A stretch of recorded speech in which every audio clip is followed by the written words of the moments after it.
Bem-vindo ao Portal do Terror Diário. O sangue ainda estava quente quando ela apareceu pela primeira vez. Eu estava de joelhos no chão da sala, esfregando as manchas escuras que se espalhavam pelo piso de madeira, quando senti o ar ficar pesado ao meu redor. O cheiro de desinfetante, misturado com ferro, me enjoava, mas era parte do trabalho. Sempre foi. Foi então que havia uma mulher jovem, talvez 20 e poucos anos, estava parada no canto da sala. Vestia um roupão branco manchado de vermelho, e seus cabelos loiros grudavam no rosto pálido. Ela me observava com olhos vazios, completamente imóvel. Meu coração disparou. Pisquei várias vezes, pensando que era apenas o cansaço das últimas 48 horas sem dormir direito. Quando abri os olhos novamente, ela tinha se movido.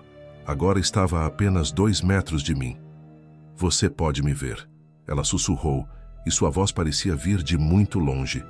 Deixei cair a escova que segurava. O barulho ecoou pela casa vazia como um tiro. "Você pode me ver", repetiu, desta vez mais próxima. Tentei me levantar, mas minhas pernas tremiam. Era impossível. "Mortos não falam, mortos não andam, mortos não... Por favor", ela implorou, estendendo uma mão translúcida na minha direção. "Preciso que você me ajude a encontrar quem fez isso comigo." Foi quando percebi que tudo havia mudado e que minha vida, tal como eu conhecia, tinha acabado naquele exato momento. Meu nome é Marcos Silva, e há 8 anos eu limpo o que ninguém mais quer limpar. Sangue, vísceras, fragmentos de osso grudados na parede. Tudo isso faz parte da minha rotina, e posso dizer que já vi de tudo. Suicídios, homicídios, acidentes domésticos. A morte sempre deixa uma bagunça para trás, e é aí que eu entro. A maioria das pessoas pensa que é um trabalho mórbido, mas para mim sempre foi apenas isso: trabalho. Números numa planilha, procedimentos a seguir, equipamentos a usar. Nada pessoal, nada emocional. Pelo menos era assim até 3 semanas atrás. O telefonema chegou numa terça-feira chuvosa. A voz do detetive Martinez do outro lado da linha soava cansada.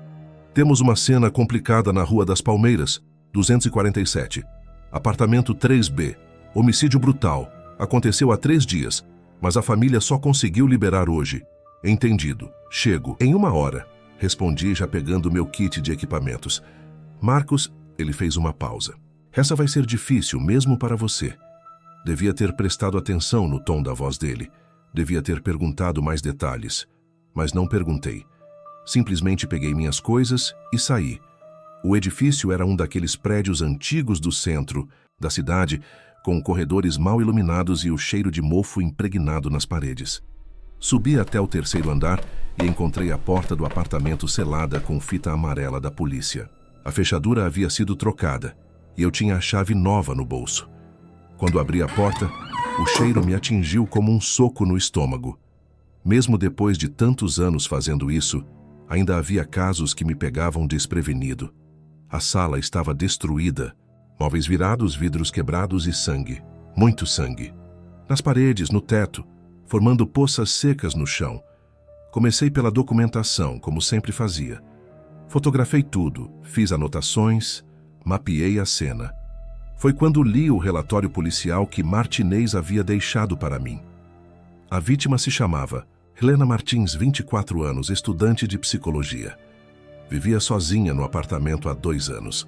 Havia sido morta com múltiplas facadas, mas o assassino nunca foi encontrado. Não havia sinais de arrombamento, o que sugeria que ela conhecia o agressor. Detalhes técnicos, fatos. Era assim que eu lidava com essas situações. Coloquei meu equipamento de proteção e comecei o trabalho. Primeiro, removi os destroços maiores. Depois, parti para a limpeza propriamente dita. Era um processo metódico, quase meditativo. Cada mancha tinha que ser tratada com produtos específicos. Cada superfície precisava ser descontaminada completamente. Estava trabalhando há cerca de 2 horas quando algo estranho aconteceu. O silêncio do apartamento foi quebrado por um barulho sutil, como se alguém estivesse caminhando no andar de cima. Parei o que estava fazendo e escutei com atenção. Nada. Apenas o vento batendo na janela. Voltei ao trabalho, mas a sensação de que não estava sozinho não me deixava em paz. Era como se alguém estivesse me observando, analisando cada movimento meu. Várias vezes me virei rapidamente, esperando encontrar alguém atrás de mim, mas o apartamento continuava vazio. Terminei a limpeza quando o sol já estava se pondo. O apartamento estava irreconhecível, limpo, desinfetado, sem nenhum rastro do que havia acontecido ali. Era sempre assim. Eu apagava as evidências físicas da tragédia, como se ela nunca tivesse acontecido. Estava guardando meus equipamentos, quando ouvi pela primeira vez um sussurro, tão baixo que quase pensei ter imaginado. Parei tudo o que estava fazendo e aguçei os ouvidos. Silêncio total. Alô? Chamei, sentindo-me idiota por falar sozinho. Tem alguém aí? Nada. Terminei de guardar tudo rapidamente e saí do apartamento. Na escada, porém, escutei. Novamente. Desta vez foi mais claro. Obrigada. Uma voz feminina, suave, que parecia vir de lugar nenhum. Olhei para trás, para a porta do apartamento 3B. Estava fechada e eu tinha a chave no bolso. Impossível ter alguém lá dentro. Desci as escadas correndo, tentando me convencer de que era apenas o cansaço. 20 horas de trabalho sem parar podiam fazer qualquer um ouvir coisas. Mas no fundo, eu sabia que alguma coisa havia mudado naquele apartamento. Nos 3 dias seguintes, tentei me convencer de que havia imaginado tudo. O trabalho continuou normalmente. 2 casas menores, um acidente de carro que havia manchado o asfalto de uma rua residencial. Casos rotineiros que limpei sem pensar muito. Mas Helena não saía da minha cabeça. Não era normal. Em 8 anos, de profissão, nunca havia me fixado numa vítima específica. Elas eram apenas nomes em relatórios, estatísticas para mim, mas desta vez era diferente. Eu me pegava pensando nela em momentos aleatórios. No trânsito, no banho, antes de dormir. Na sexta-feira, Martinez me ligou novamente. Tenho outro caso para você. Algo pesado, disse ele. E pela segunda vez naquela semana, ouvi aquele tom de preocupação na voz dele. Onde? Depósito abandonado na zona industrial. Um morador de rua foi encontrado morto lá. Overdose, aparentemente, mas a cena está complicada. Peguei o endereço e segui para o local. O depósito ficava numa área isolada da cidade, cercados por fábricas desativadas e terrenos baldios.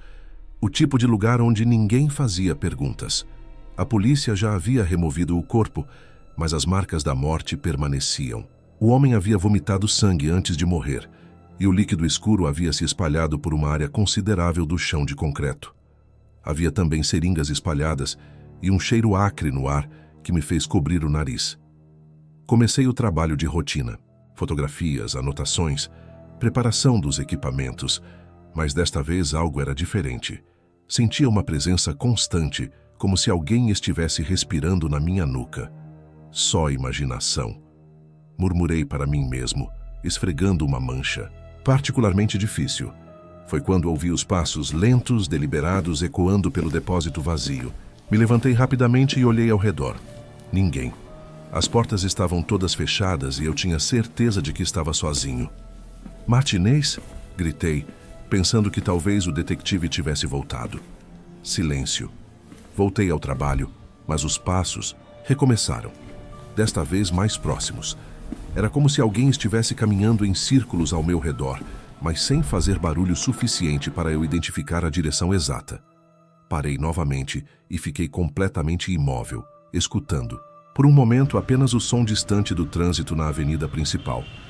Então, bem baixinho, ouvi uma voz. Ele me empurrou. Um homem, falando como se estivesse com a boca cheia de água. Meu sangue gelou. Girei em todas as direções, procurando a origem da voz. Quem está aí? Perguntei. E minha própria voz soou estranha no espaço vazio. Não foi overdose, continuou a voz agora mais clara. Ele me empurrou a seringa, me forçou. Do outro lado do depósito, próximo a uma pilha de caixas velhas, vi uma sombra se mover. Não era bem uma pessoa, mas como uma mancha, escura que se deslocava independentemente de qualquer fonte de luz. Peguei minha lanterna e apontei na direção da sombra. O feixe de luz atravessou o espaço vazio, não iluminando nada além de concreto rachado e teias de aranha. Procure no bolso da minha jaqueta, disse a voz, agora vinda de um lugar completamente diferente, logo atrás de mim. Me virei tão rápido que quase tropecei nos meus próprios pés. Nada. Mas as palavras ficaram ecoando na minha cabeça. O bolso da jaqueta. A polícia havia removido o corpo, mas talvez tivesse deixado algumas roupas para trás. Comecei a procurar pelos cantos do depósito, usando a lanterna para iluminar cada área escura. Foi debaixo de uma lona velha que encontrei. Uma jaqueta jeans desbotada, manchada de sangue e vômito. No bolso interno havia um pequeno pedaço, de papel dobrado. Abri com cuidado. Era um número de telefone escrito com letra trêmula. E embaixo uma única palavra: socorro. Meu coração disparou. Aquilo não estava no relatório policial. Se a vítima havia escrito aquilo, significava que sabia que estava em perigo, que não havia sido uma simples overdose. Agora você sabe, disse a voz desta vez tão próxima que senti um arrepio na nuca. Quando me virei, ele estava lá. Um homem magro, de meia-idade, com cabelos grisalhos e roupas sujas. Seus olhos eram fundos, quase negros, e havia uma mancha escura se espalhando pela frente de sua camisa. Ele me olhava com uma mistura de gratidão e desespero. Você pode me ver, disse ele, exatamente como Helena havia dito no prólogo, que ainda estava por acontecer. Deixei cair a lanterna. Ela bateu no chão e se apagou, mergulhando o depósito na escuridão quase completa. Quando consegui acender novamente, ele havia sumido. Os mortos estavam tentando se comunicar comigo. E pior, eles queriam alguma coisa. Não consegui dormir naquela noite. Fiquei deitado no escuro, encarando o teto, tentando processar o que havia acontecido. 2 aparições, em uma semana. 2 vítimas querendo me contar algo. Não era coincidência. Na manhã seguinte, fiz algo que nunca havia feito em 8 anos de profissão. Liguei para Martinez e perguntei sobre os casos. O morador de rua: tem certeza de que foi overdose? Por que pergunta? A voz dele ficou alerta do outro lado da linha. Encontrei algo no depósito, um papel no bolso da jaqueta dele, com um número de telefone e a palavra socorro, silêncio prolongado. Marcos, você não deveria estar mexendo em evidências. Não mexi em nada. Apenas limpei o que vocês deixaram para trás. Que número é esse? Li os dígitos para ele. Ouvi Martinez digitando no computador. Interessante, disse ele depois de alguns minutos. É o número de um abrigo no centro. O cara se chamava Roberto Santos, 52 anos. Estava limpo há 6 meses, segundo os registros do abrigo. Então por que estava usando drogas novamente? Essa é uma boa pergunta. Desliguei o telefone com mais perguntas do que respostas. Roberto havia pedido socorro a alguém. Helena havia sido morta por alguém que conhecia. 2 assassinatos mascarados como algo que não eram. O telefone tocou antes que eu pudesse pensar mais sobre isso. Tenho outro caso, disse Martinez. Casa nos subúrbios. Suicídio aparente, mas a família insiste que há algo errado. A casa ficava num bairro de classe média, rodeada por jardins bem cuidados e cercas brancas. Parecia o tipo de lugar onde nada de ruim poderia acontecer. Mas a morte não respeita códigos postais. A vítima se chamava Carlos Mendoza, 45 anos, contador. Segundo o relatório, havia se enforcado no escritório do fundo da casa. A esposa o havia encontrado na manhã anterior. Entrei na casa com uma sensação crescente de pavor. A sala de estar estava intocada, mas o escritório era outra história. A cadeira havia sido virada, havia papéis espalhados pelo chão e uma corda pendurada na viga do teto. Comecei a trabalhar, mas desta vez estava preparado. A cada movimento, escutava atentamente, prestando atenção em qualquer som ou mudança no ambiente. Não demorou muito. Não foi suicídio. A voz veio de trás de mim, clara e direta. Me virei lentamente. Carlos estava sentado na sua mesa de trabalho, exatamente como devia estar quando estava vivo. Usava uma camisa social azul e gravata, mas havia marcas roxas ao redor do pescoço. Seus olhos me fitavam com uma intensidade perturbadora. Eles me forçaram, continuou ele, e sua voz soava normal, como se estivéssemos tendo uma conversa casual. Disseram que tinham fotos, que iam destruir minha família se eu não colaborasse. Quem? Perguntei, e só depois percebi que estava falando em voz alta com um morto. Os mesmos que mataram Helena. Os mesmos que mataram Roberto. Meu sangue gelou. Como você sabe sobre eles? Aqui do outro lado a gente se encontra, disse Carlos, levantando-se da cadeira. Helena me contou sobre você.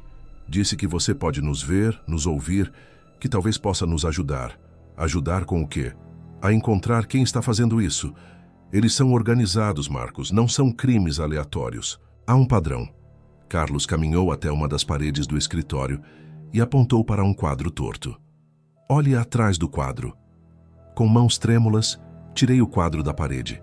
Havia um envelope colado com fita adesiva.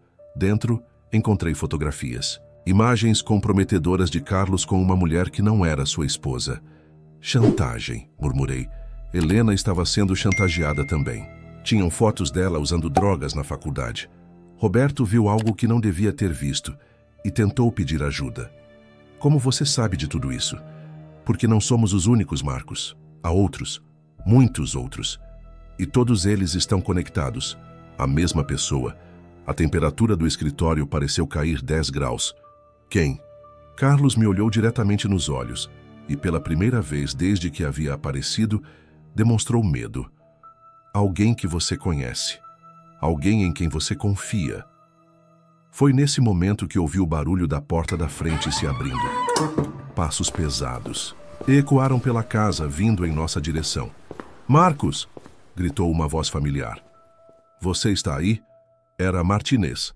Carlos desapareceu instantaneamente, como se nunca tivesse estado ali. Rapidamente coloquei as fotografias de volta no envelope e o guardei no bolso interno da minha jaqueta.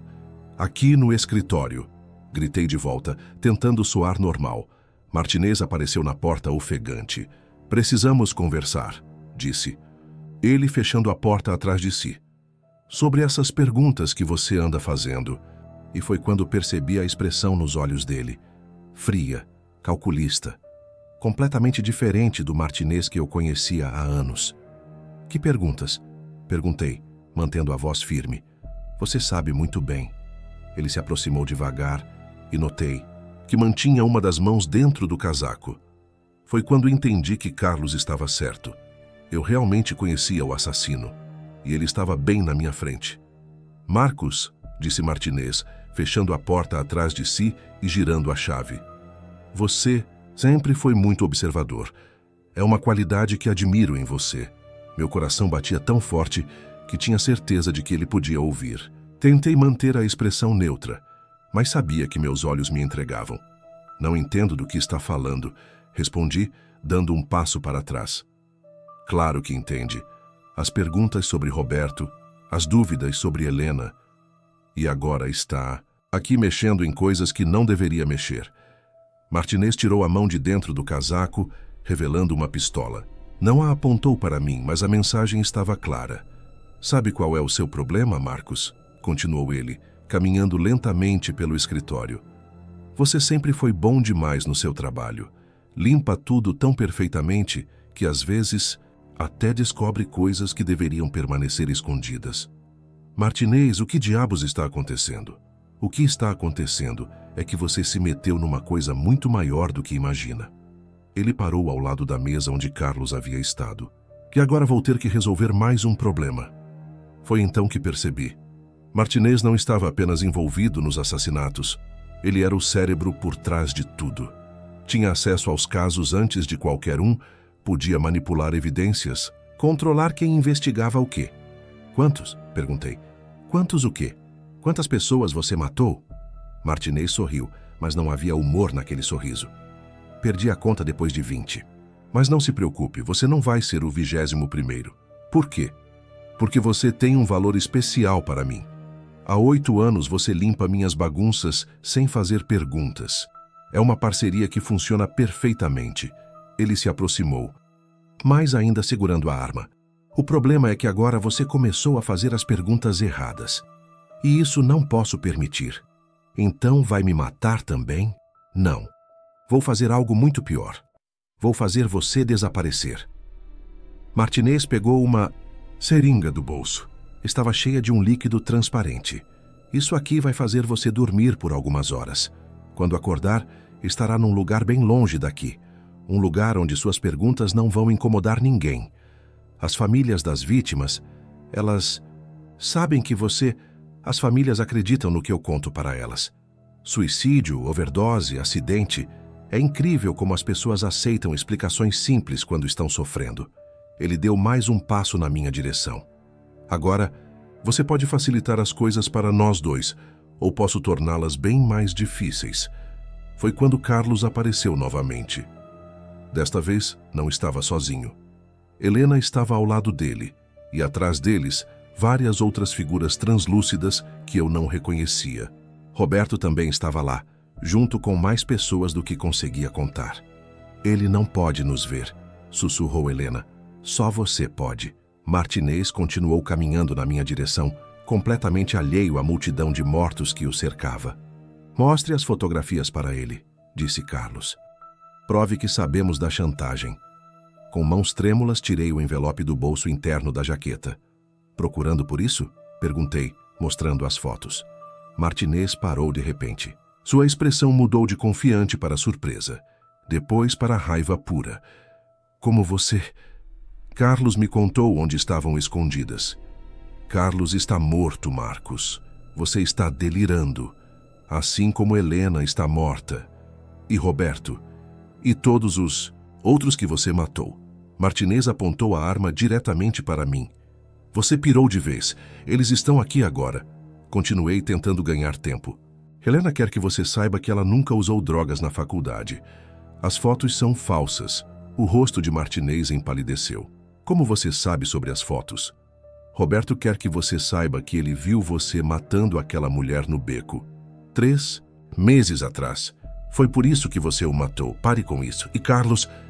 Carlos quer que você saiba que ele guardou cópias de todos os arquivos que você pediu para ele falsificar.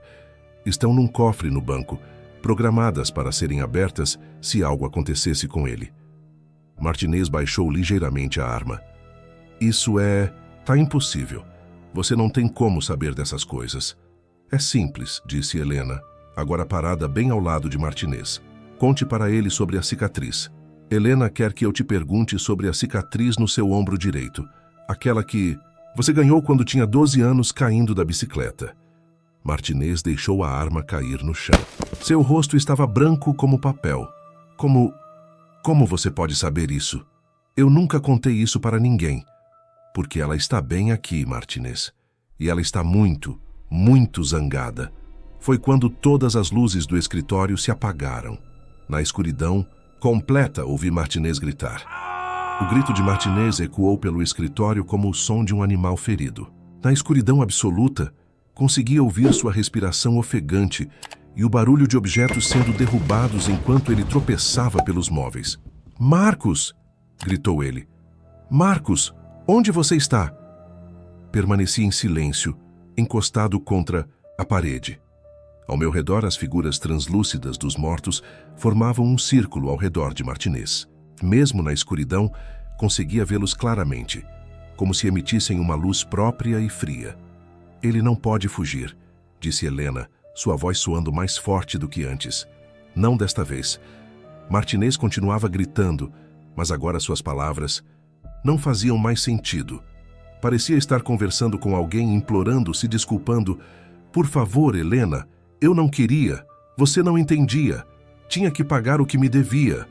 Eu nunca te devi nada, respondeu Helena, embora soubesse que Martinez não podia ouvi-la. Foi então que uma luz fraca começou a aparecer no centro do escritório. Não vinha de nenhuma fonte visível, mas emanava dos próprios fantasmas. Conforme a luminosidade aumentava, consegui ver Martinez acuado no canto da sala, com os olhos arregalados de terror. Eles estão aqui, ele sussurrou, olhando diretamente para onde estavam os fantasmas. Eu posso sentir eles. Agora ele nos sente, disse Roberto. O medo quebrou a barreira. Martinez começou a tremer violentamente. Lágrimas escorriam pelo seu rosto enquanto ele olhava para pontos específicos da sala, como se finalmente conseguisse ver seus rostos. Helena, me perdoa, chorou ele. Eu estava desesperado. Precisava do dinheiro. Você não queria pagar e Você me matou porque eu descobri seu esquema. A voz de Helena agora ecoava pela sala inteira, audível mesmo para Martinez. Descobri que você estava chantageando outras pessoas, que tinha matado antes. Martinez caiu de joelhos. Roberto, eu sinto muito. Você viu demais. Eu não tive escolha. Você sempre teve escolha, disse Roberto, sua forma se tornando mais sólida a cada segundo. O ar do escritório ficou gelado. Minha respiração saía em vapores e conseguia ver gelo se formando nas janelas. Os fantasmas estavam se tornando mais reais, mais presentes. Carlos, Martinez olhou diretamente para onde Carlos estava parado. Você era meu amigo. Por que não colaborou? Era só falsificar mais alguns documentos. Porque você estava pedindo para eu destruir. Vidas inocentes, respondeu Carlos. E quando eu me recusei, você forjou meu suicídio. Martinez enterrou o rosto nas mãos. Eu não sou um monstro. Eu só precisava do dinheiro. As dívidas de jogo vocês não entendem. Eles iam me matar se eu não pagasse.